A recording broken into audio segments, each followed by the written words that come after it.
warahmatullahi wabarakatuh. Bismillahirrahmanirrahim. Alhamdulillahirabbil alamin. Asyhadu an la ilaha illallah wahdahu la syarikalah wa asyhadu anna Muhammadan abduhu wa rasuluh la nabiyya ba'dah. Raditu billahi rabbah wa bil islami dina wa bi Muhammadin wa rasulah. Rabbi zidni ilma warzuqni fahma. Jamaah salat luhur Masjid Kehadalan yang dirahmati Allah. Pada sesi berikutnya hari Kamis adalah bahasan tentang integrasi Al-Quran ke dalam ilmu pengetahuan. Kalau kita melihat sejarahnya, sebetulnya kemajuan ilmu pengetahuan itu sejatinya adalah membuktikan kebenaran kandungan Al-Quran, ya. Baik tentang masalah-masalah alam semesta, kemudian masalah manusia, bumi, beserta isinya, dan juga seluruh proses yang terjadi di alam ini. Satu misal, pada saat kita kecil, kita selalu mendapat cerita dari bapak ibu guru kita bahwa manusia itu diciptakan dari tanah. Waktu itu diberikan imajinasi bagaimana Allah menggumpalkan tanah, kemudian membentuknya, dan kemudian kun fayakun. Maka terciptalah manusia yang pertama. Sebagaimana yang kita melihat ada Al-Alaq ayat 1, Iqra bismi rabbikal ladzi khalaq. Bacalah atas nama Tuhanmu yang menciptakan. Jadi Iqra itu tidak membaca secara vulgar, tetapi juga mengkaji, mempelajari, bahkan membongkar semesta, kesemestaan yang telah disandingkan Allah di dalam kandungan Al-Quran. Ini agar semua bisa menjadi sebuah pelajaran. Banyak kejadian-kejadian sejarah yang kemudian membuktikan bahwa Al-Quran telah terlebih dahulu menyinggungnya. Seperti bagaimana janji Allah untuk tetap mengawetkan, ya, jasad Fir'aun, ya, pada saat dia tenggelam, ya, Fir'aun itu diawetkan agar menjadi pelajaran bagi generasi berikutnya. Dan sampai sekarang Fir'aun itu tubuhnya masih menjadi bagian dari yang dikaji oleh para ilmuwan. Telah banyak ilmuwan yang kemudian memasuk Islam setelah dia mencocokkan ayat itu dan kejadian yang sebenarnya. Jamaah yang berbahagia, khusus untuk siang hari ini satu penggal sedikit saja tentang bagaimana Al-Quran telah memberikan sandi, memberikan tanda-tanda akan kebesarannya melalui kemampuan manusia untuk berikra, untuk meneliti, untuk membongkar, dan untuk membuka rahmat Allah melalui kemajuan-kemajuan ilmu pengetahuan. Ada dua ayat Al-Hijr ayat 26 dan Al-Hijr ayat 28 yang seolah-olah kalimat ini diulang. Misalnya adalah a'udzubillahi minasyaitonirrajim, bismillahirrahmanirrahim. Walaqad khalaqnal insana min salsalin min hama'in masnun, ya. Sungguh kami benar-benar telah menciptakan manusia Adam, ya, dari tanah liat yang kering, dari lumpur hitam yang dibentuk.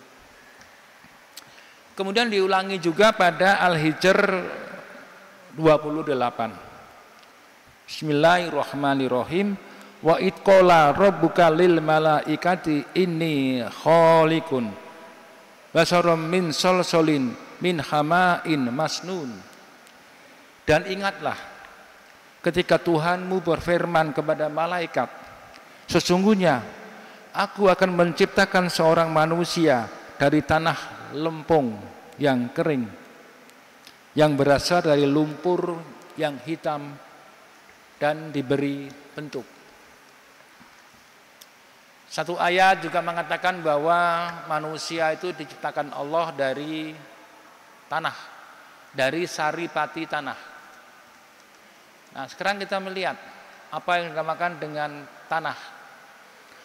Tanah adalah bagian dari permukaan bumi yang melapuk. Tanah berasal dari batuan yang telah puluhan juta tahun mengalami adaptasi dengan lingkungan. Batuan itu menjadi panas, kemudian menjadi dingin, ribuan, puluhan ribu kali, bahkan jutaan kali. Batuan itu tadinya basah, kemudian menjadi kering, basah lagi, kering lagi. Sehingga struktur batuan itu akan rapuh. Itulah yang dinamakan dengan pelapukan. Sehingga batuan itu akan terpecah menjadi ukuran-ukuran yang lebih kecil dan akhirnya menjadi tanah. Dalam perspektif ilmu pengetahuan, dalam ilmu geologi, tanah itu hanya dibagi menjadi 3. Jadi ada benda di permukaan bumi yang disebut dengan tanah dan batuan. Batuan itu partikel mineral yang diameternya lebih besar dari 0,02 mm. Sedangkan tanah itu merupakan partikel batuan yang ukurannya mulai dari 0,002 mm sampai 0,02 mm. Tanah sendiri dibagi 3 atas dasar diameter itu. Pertama, tanah pasir. Tanah pasir itu partikel batuan yang ukurannya mulai dari 0,02 sampai 0,2 mm. Nah, setelah pasir di bawahnya ada debu. Debu adalah partikel tanah yang berasal dari batuan yang ukurannya antara 0,002 mm sampai 0,02 mm. Dan terakhir lempung. Lempung adalah partikel tanah yang berukuran lebih kecil dari 0,002 mm. Karena ukurannya kecil, maka lempung ini bersifat liat. Maka banyak beberapa daerah yang menyebut lempung ini dengan tanah liat. Ya. Nah, Al-Hijr 26 dan Al-Hijr 28 itu menyatakan bahwa manusia itu diciptakan dari lempung yang kering atau dari tanah liat yang kering. Ya. Kemudian dibentuk menjadi lumpur yang hitam. Pertanyaannya satu, tanah lempung yang kering kemudian menjadi lumpur, pasti ada tambahan zat, ya. Namanya adalah air. Jadi lempung atau tanah liat yang kering kemudian kalau sudah mendapatkan tambahan air, tanah ini menjadi lumpur. Nah, kita melihat bagaimana kemudian ada embel-embel kata-kata hitam. Tanah lumpur yang hitam. Dikatakan di situ hamain masnun. Tanah yang lumpur, yang becek, tapi yang kehitam-hitaman. Tanah lempung yang tadinya kering kemudian becek, itu berarti ada tambahan air. Dari mana warna hitam? Kita semua sudah paham. Warna hitam berasal dari humus, berasal dari bahan organik yang kemudian membusuk. Dan disitulah akan tercipta kehidupan, bukan cuma manusia. Kita sudah punya pengalaman bagaimana kita menumpuk sampah beberapa bulan, kemudian setelah sampah kita bersihkan, di bekas tumpukan sampah itu akan berwarna hitam. Dan di situ lebih banyak cacing dan binatang-binatang tanah dibanding bagian lain yang tidak terkena tumpukan sampah. Sampah itu merupakan bagian dari bahan organik. Bahan organik itu adalah bahan yang berasal dari semua bentuk kehidupan. Pertanyaannya, bagaimana bisa mungkin Allah kemudian hanya memberikan sandi? Allah tidak memberikan keterangan yang lebih banyak. Itu agar manusia itu mengembangkan dirinya. Makanya kenapa wahyu pertama itu dengan kata-kata Iqra, agar supaya manusia itu membaca alam, mengkaji alam, menyelidiki alam. Para jamaah yang berbahagia, air dan humus, Anda sudah tahu semua sejak SD mengatakan tanah yang subur adalah tanah yang mengandung humus. Kenapa tanah yang mengandung humus itu subur? Karena tanah itu mengandung unsur-unsur nutrien, unsur-unsur yang dibutuhkan organisme untuk berkembang. Jadi kalau kita periksa unsur yang ada dalam tubuh kita dan unsur-unsur yang terkandung dalam tanah, unsur kimia, semua unsur kimia, tidak ada yang tidak kimia. Badan kita itu unsur kimia, senyawa kimia. Ternyata unsur kimia yang ada dalam tubuh manusia itu seluruhnya dapat ditemukan di dalam tanah. Itulah yang kemudian orang mengatakan unsur hara itu dan air itu adalah bahan kehidupan. Itu adalah saripati tanah yang tidak bisa dilihat, tapi secara nyata dia bisa menciptakan tumbuhan, menciptakan ternak, dan menciptakan manusia. Penciptaan manusia juga sempat ada diskusi dengan malaikat, kenapa kau ingin ciptakan manusia yang membuat kerusakan di bumi? Kalimat kerusakan di bumi itu apa? Ceritanya begini, tanaman itu tumbuh, dia akan menyerap air dari dalam tanah. Mustahil tanaman bisa tumbuh tanpa adanya air, kecuali tanaman-tanaman lumut, tanaman-tanaman yang bersel sederhana. Lumut itu bisa menangkap air dari udara. Kita tahu udara itu mengandung uap air. Ada sebagian tanaman yang bisa menangkap uap air dari udara untuk dirinya, sehingga lumut itu berkembang pada tempat-tempat yang lembab. Nah, tanaman akan menyerap unsur-unsur, ya, ada karbon, ada hidrogen, ada nitrogen, ada fosfor, ada kalium, ada kalsium. Kalsium dan fosfor itu akan membentuk struktur tulang. Itulah yang kemudian dikatakan tadi dengan kata-kata hamain masnun. Proses reaksi biokimia kemudian antara karbon dan fosfor menjadi kalsium sulfat itu adalah bahan utama pembangunan tulang. Jadi kata-kata hamain masnun itu adalah proses perkembangan dan pertumbuhan tulang yang semuanya berasal dari mana? Berasal dari lempung yang dapat air, kemudian menjadi lumpur dan mendapat tambahan bahan organik, akhirnya lumpur itu berwarna hitam karena kandungan humus.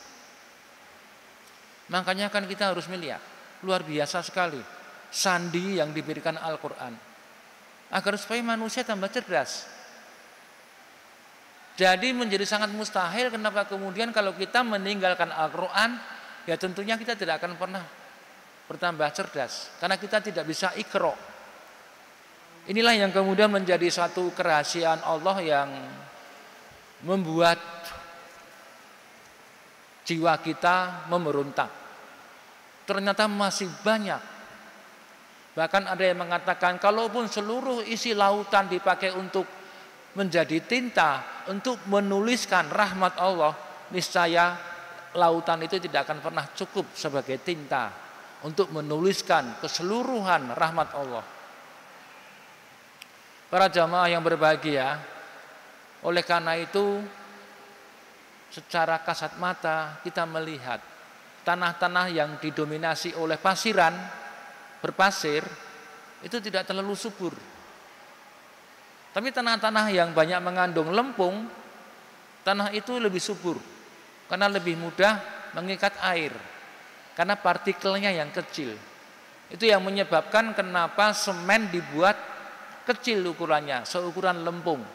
Kenapa kemudian bedak wanita, para wanita itu juga dibuat seukuran debu dan lempung. Karena setelah kecil dia punya daya lekat yang kuat. Makanya kenapa pasir bisa dibentuk dengan campuran semen yang menyerupai lempung menjadi sebuah bangunan yang kuat. Ini struktur bangunan. Struktur bangunan prosesnya sama dengan proses konstruksi pengembangan tulang-tulang manusia. Itulah yang dikatakan bahwa yang diberi bentuk. Kenapa yang diberi bentuk? Karena pertumbuhan tulang-tulang manusia tidak akan pernah menyimpang dari framework pertumbuhan manusia.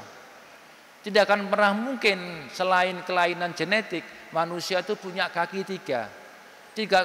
Pada umumnya manusia itu struktur tulangnya ya kakinya 2, jarinya 5. Ada beberapa khusus karena penyimpangan genetik. Tapi pada umumnya itu adalah bentuk dari khamain masnun, lumpur hitam yang diberi bentuk. Itulah kenapa kemudian bagaimana ilmu pengetahuan itu secara umum, secara cerdas itu membongkar kebenaran kandungan-kandungan Al-Quran. Semoga ini menjadi satu peringatan buat kita bersama untuk selalu belajar dan belajar membongkar Al-Quran.